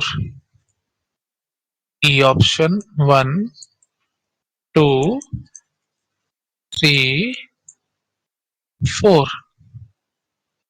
F option 1, 2, 3, 4. So let me check that. First option, no. Why no? Empty. How it can be empty? I have told you, no? AI should be greater than or equal to 1. Next, 1, 2, 2, 3, 4. No. Why? 2 and 2 is common. How it can be common? I have told you they should be mutually exclusive. Each and every set should be mutually exclusive. And what are these sets? Equivalence classes. Equivalence classes should be mutually exclusive or exactly same. Okay. Next, 1, 2, 3. No, it is not collectively exhaustive. 1, 2, 3 union should produce parent set A. No, because 4 is missing here. 1, 2, 3, 4. Yes, because nothing is common between them. All are non-empty, and you can say their union will produce the parent set. Next, nothing is common between them. Okay, see this. Nothing is common between them. They all are mutually exclusive and collectively exhaustive also, because union will produce the parent set. Same is the case here. Union will produce the parent set. Nothing is common between them. Okay. Yeah. And yeah, so this is partition. Any doubt? Clear, sir. Understood. So let me jump to the next slide now. So now a very important point is coming. So I will not prove it, but I will simply say, rather we can prove it also. Okay, don't worry, we will prove that also. So now I am saying that consider set of all the equivalence relation on a set. Okay, so we have a set A, say something is there, and I have got all the equivalence relation, all equivalence relation on A, all equivalence relation on A. So I am writing that, say for example r1, r2, r3 dot dot dot dot dot up to infinity. So if a set is infinite, then we will have infinite. If set is finite, we will have obviously finite number of equivalence relation. That is so obvious now. If infinite set is there, we will have infinite equivalence relations. If set is finite, we will have finite equivalence relations. Okay. So this is a set x and we have a set y which corresponds to partitions. Okay. So you have considered all equivalence relations on A and you will say all partitions of A. All partitions of A. So like this now we have considered only 3 partition here and you can consider other partitions also. So like that you have considered all the partitions of A. So say pi 1, pi 2, pi 3 dot dot dot. So now I will say for R1 relation we will have some partition pi 1. For R2 we will have say pi 2, R3 we will have say pi 3 and so on. So there exists one to one correspondence between the set of equivalence relations to the set of partitions. Are you getting it? One to one correspondence. So directly and indirectly it means number of partitions for a set that will be equal to number of equivalence relations. Are you getting it? So what I am saying, there exists one to one correspondence. One to one correspondence between set of all equivalence classes, sorry, set of all equivalence relation on set A to set of all partitions of set A. One to one correspondence, technical word is bijection. Don't worry, I will tell you about it when we will study functions. Okay, bijection means one to one correspondence. So one to one correspondence, I think you have got it. Now this is will be related to exactly one, this will be related with exactly one, this will be related with exactly one, and so on. So number of partitions will be equal to number of equivalence relation. Okay, so then I will say hence, let me write it with another color. Hence number of partitions of set A is equal to number of equivalence relation on A. Number of equivalence relations on A. So how we will prove it that there exists one to one correspondence and all? So directly indirectly, if we have an equivalence relation R1, we should be able to get pi from it, that means partition from it. And inverse also, if we have a partition, you should be able to get corresponding relation from it. If you are able to, if I am able to prove these 2 points, then I will say that they are nothing but one and the same thing. So relation to pi, pi to relation, that means each and every relation can be converted to pi, each and every pi can be converted to relation. So number of relation and number of pi will be same. Are you getting it? So now let me prove you how we can do it. So let me jump to the next slide. Take snapshot. Done, sir. Okay. So now I will tell you the things. Okay. Yeah. So R2 pi. Okay. So from equivalence relation to partition, how we will get it? So for example, we have the same set 1, 2, 3, 4, and we have the same relation 1, 1, 2, 2, 3, 3, 4, 4, 1, 2, 2, 1. Okay, so equivalence class of 1, equivalence class of 2, 3, 4 we have done many times. So now I think you have got it. 1, 2, here also 1, 2, here 3, and here 4. So obviously partition is very easy. You will say 1, 2, 3, and 4. That is very easy. So from R to pi we have got it. Okay, so we have given a relation like this. We can simply convert it into partition like this. So now question arises, from partition how I will get this relation back? That is also very easy. Let me tell you. So next question is how you will get from pi, how you will get r. So I will say like this. So partition was 1, 2, 3 and 4.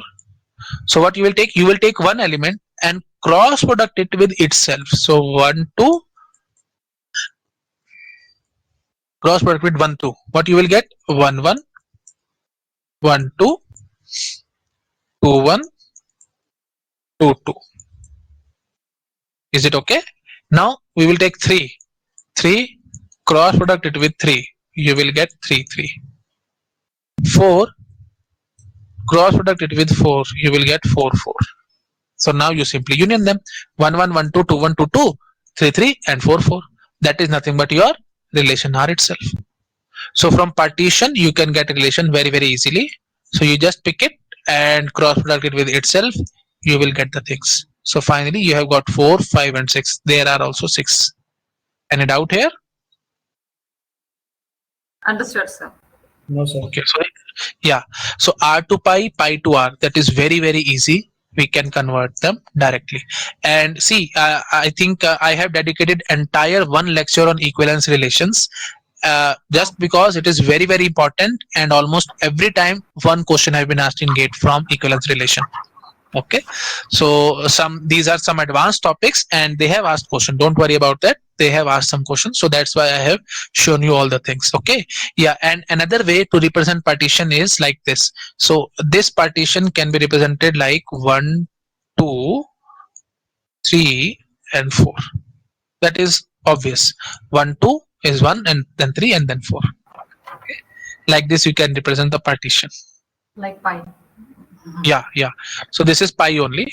So this thing can be represented like this, one and the same thing. Okay, just a representation. So in order to place, you apply brackets and all, so no need to apply brackets.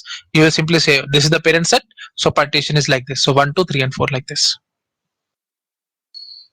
Okay, yeah, so let me jump to the next slide. Separator? Please come again. Without any comma separator, sir? Any and nothing should be there. 1, 2, 3 and 4. So 1, 2 means like we have applied a bar. That means 1 and 2 are making one set. 3 is one set and 4 is making one set. Yeah. So now I think so. If let me jump to the next slide. I will tell you those things in the next slide. Okay. Yeah. So if you have 1, 2, 3 and 4, you can say partition is 1, 2, 3, 4. You can take 1, 3, 2, 4. You can take 1, 3, 4, 2 like this and so on. So whatever way you want, you can take that. Okay. So these are the partitions. So writing this in curly brackets, that will be difficult task. It will waste our time. Okay. But writing like this will save our time and save lot of time. So that's why sometimes in GATE you will find this notation also. So don't get confused. They directly indirectly means partition only with this notation. Okay. Yeah. So now let me show you some questions which they can ask in GATE. Take snapshot. I will jump to the next slide. Okay, I'm jumping now. So types of questions.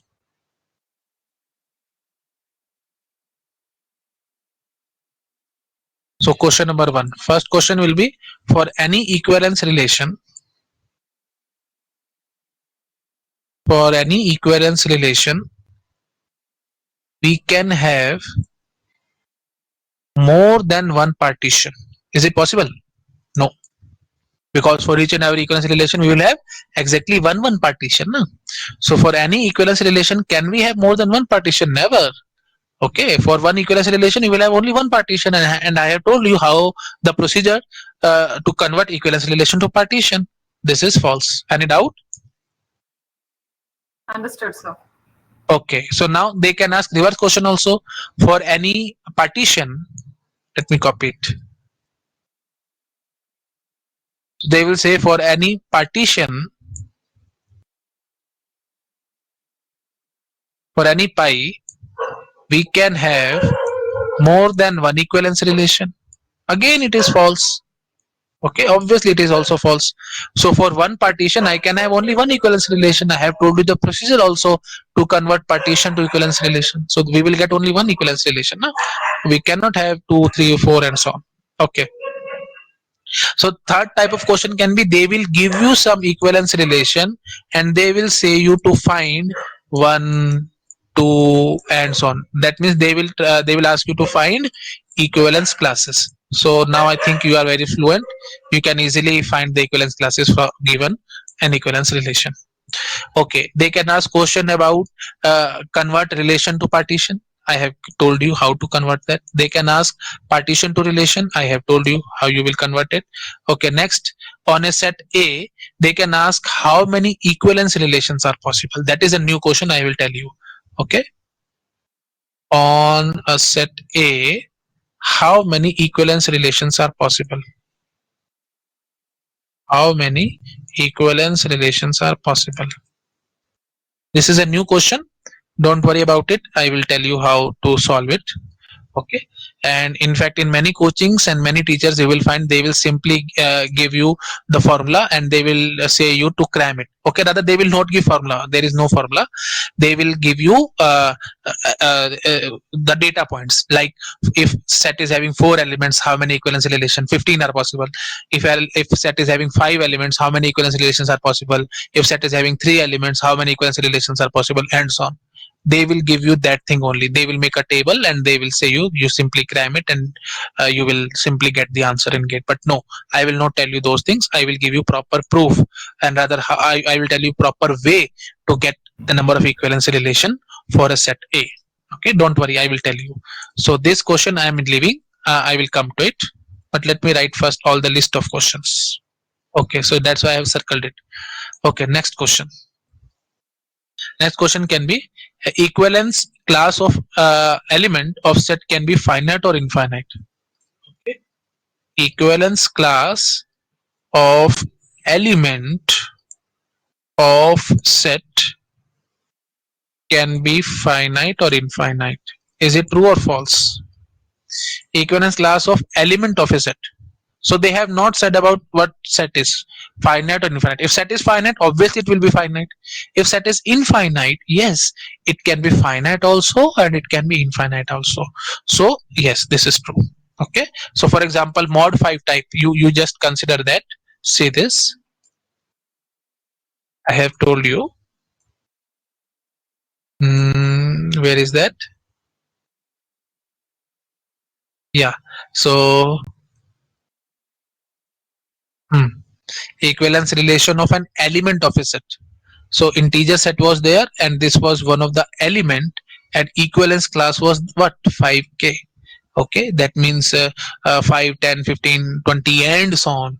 Okay, so equivalence class means set of elements to which 0 is related, that is infinite, that is possible, no problem. Okay, so that's why I have said that so equivalence class of element of a set can be finite or infinite. Yes, 100% the statement is true.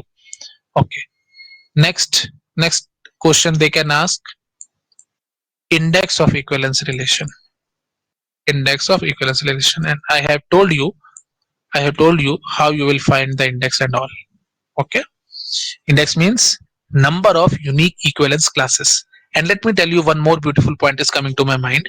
You know what is index of equivalence relation? Index of equivalence relation is quotient set size or partition size. Please let me know if you have any doubt. Should I give you the proof? No, no, understood, sir.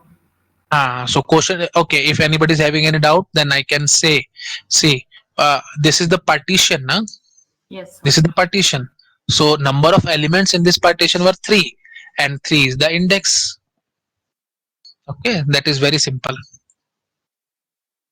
So quotient set or partition, one and the same thing. So number of elements, set of size of partition means what, number of elements in the partition. So number of elements are only 3 and 3 was the index only. Okay, so index of equivalence relation is nothing but size of quotient set or partition. Okay, So they can ask this question also. A partition or quotient set can be UCI. Partition or quotient set can be UCI. Yes, 100%. Okay, I have given you parallel lines and all. Okay, in parallel lines we have studied this. Yeah, so these are the questions which they can ask. Take snapshot. I will jump to the next slide, and now I will answer. Only one question is left out. This question I will answer. On a set A, how many equivalence relations are possible? Yes, sir. Done, sir. Okay.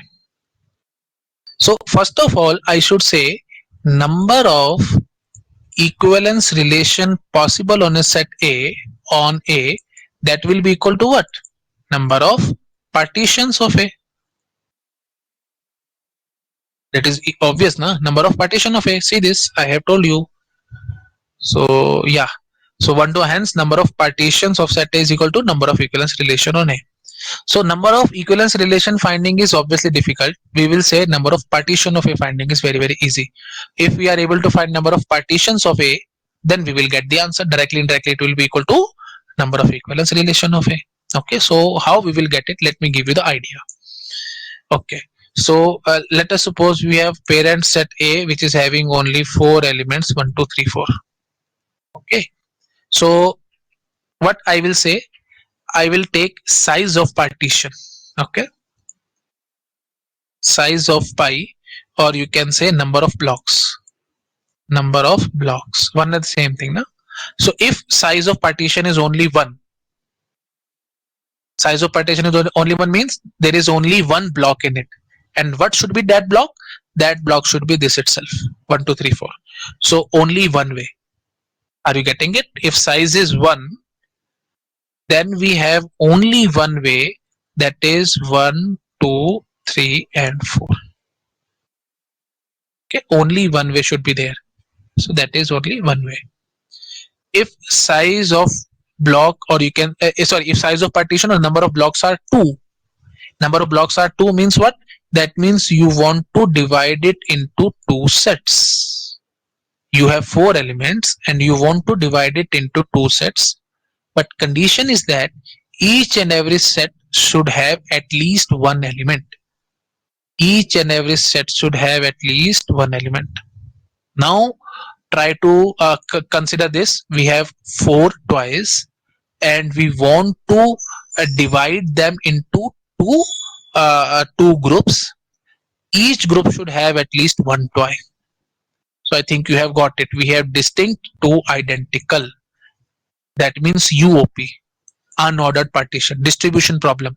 You have distinct objects and you want to distribute them into identical groups. Are you getting it now? So we have told you UOP. UOP means divide 4 toys into 2 groups like this. And OP, ordered partition, was divide or distribute 4 toys in 2 children. Okay, so children were different. So obviously we have to take different choices and all. So this is nothing but UOP kind of thing. If you try to remember, we have done in combinatorics. So I will say I want to divide this 4 toys into 2 groups, such that each group should have at least one toy. So I will, that's why I have written 1 1. So now what are the possibilities? So you will say 3 1. 3 1. Now don't say 1 3, because 3 1 and 1 3 same only, because they are sets. Okay, so groups, we will not label them. So 2 2. So there are only 2 possibility. So for 3 1, so 4 factorial upon 3 factorial 1 factorial. For 2 2, you will say 4 factorial upon 2 factorial 2 factorial. Since 2 2 is repeated 2 times, so you will divide by 2 factorial also. If you are not able to remember all these things, then you have to watch my previous lectures that was regarding partition or distribution problem. Watch the video on distribution problem, you will get the idea. Okay, You so related mathematically to the Mississippi problem.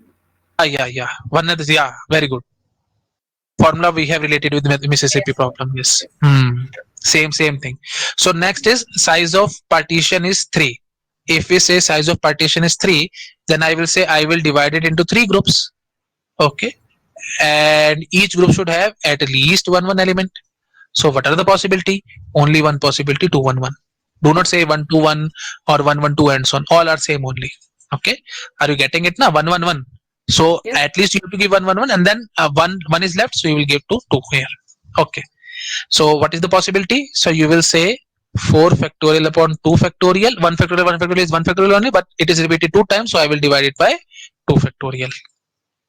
Okay, and the last is you have size of partition to be 4. Are you getting it now? These are the size of partitions. So Yes, sir. size of partition is 4, that means 4 elements. So you will divide this into 4 elements.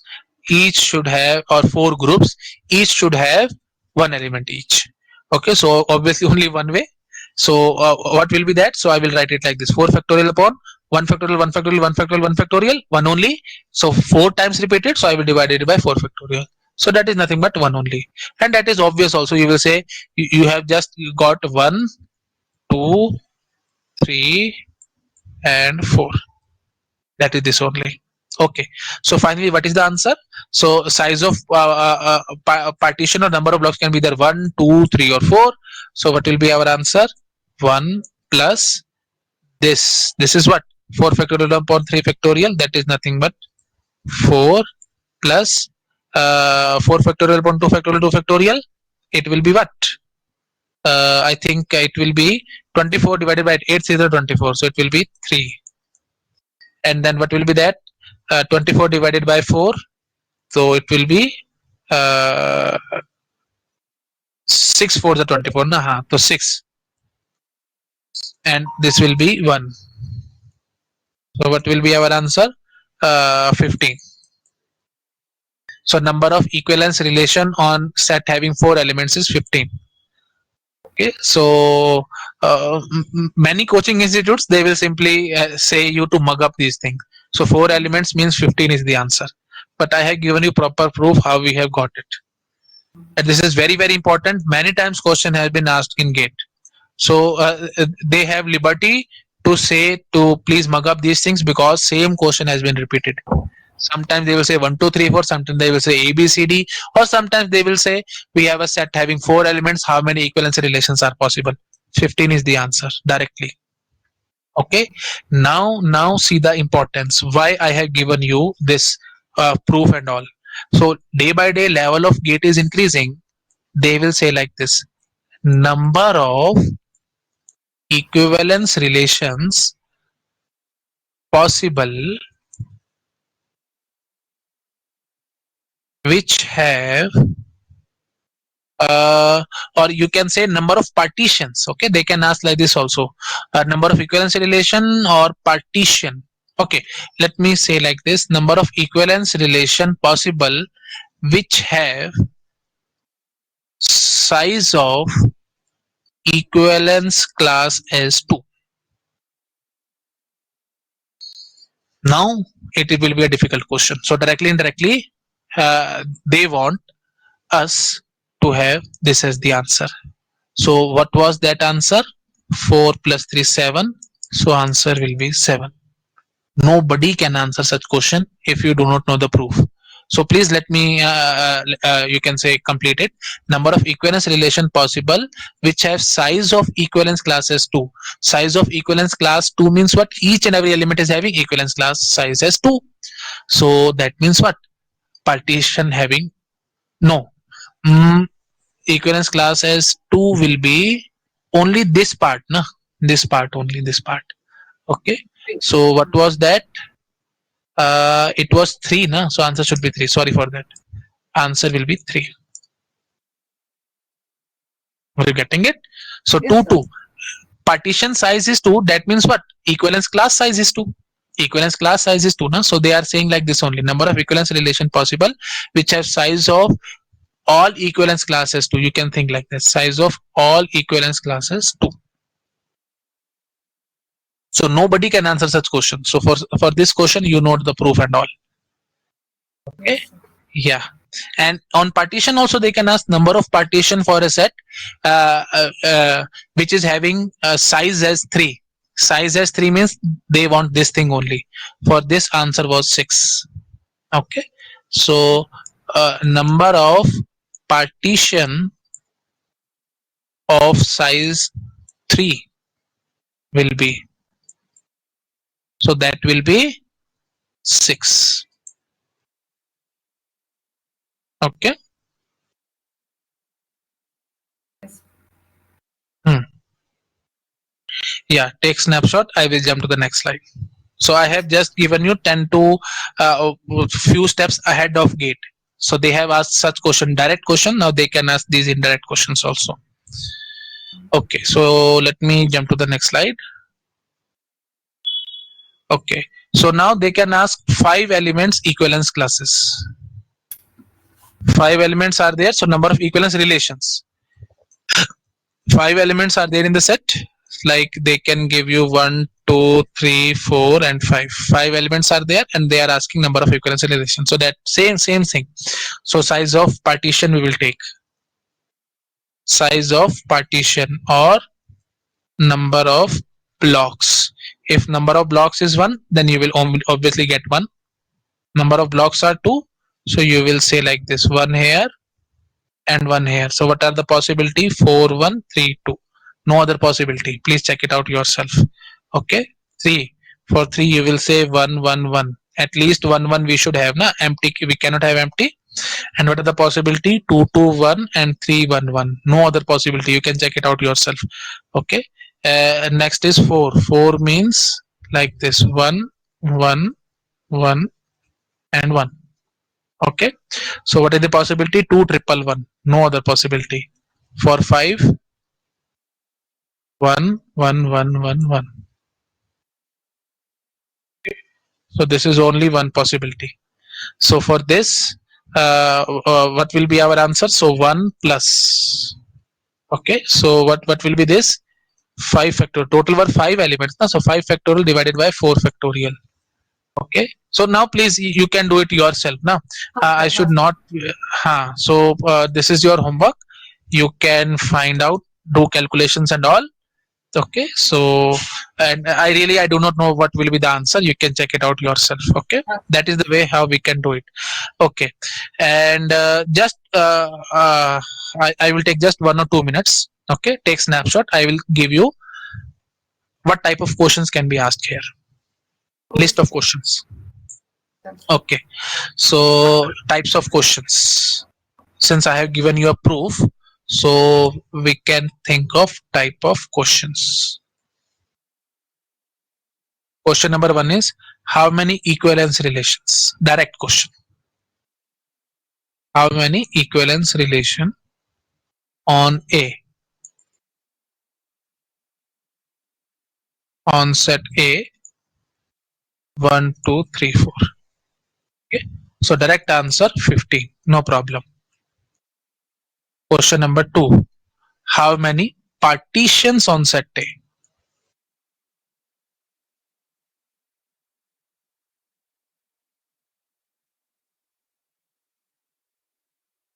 How many partitions on A? Same answer, 15. They will say, next question, how many partitions on A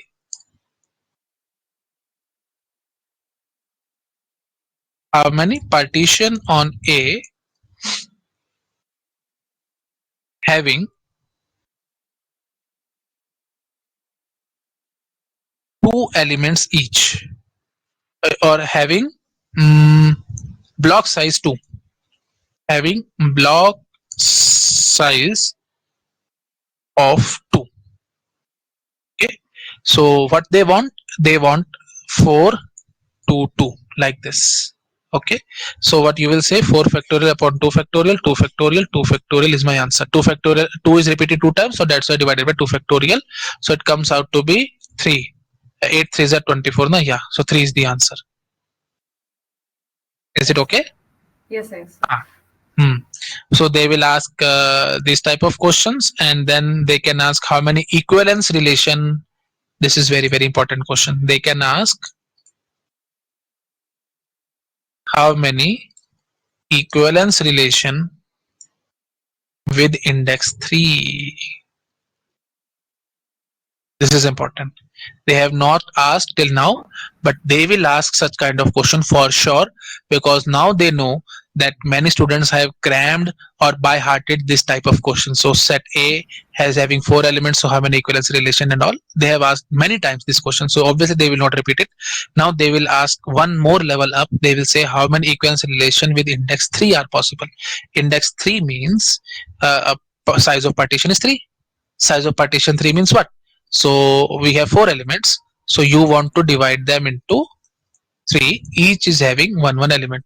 So what is the possibility? 211. Okay. No other possibility. So what will be our answer?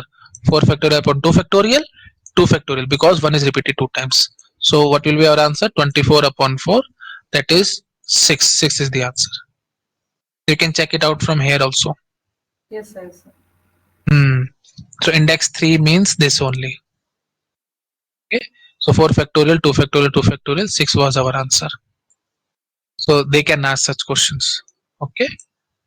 So these are the questions. That's it. So here our equivalence relation topic is completed. In the next lecture, we will start closure properties of relation. That is also very important. Okay. Yeah. So that's all for today. So in the next class, we will take that. Okay then. Thank you. If you have any doubt, you can ask. Otherwise, I will leave the class. No, sir. Okay. Thank you so much. Okay. Okay then. Good night. Bye bye.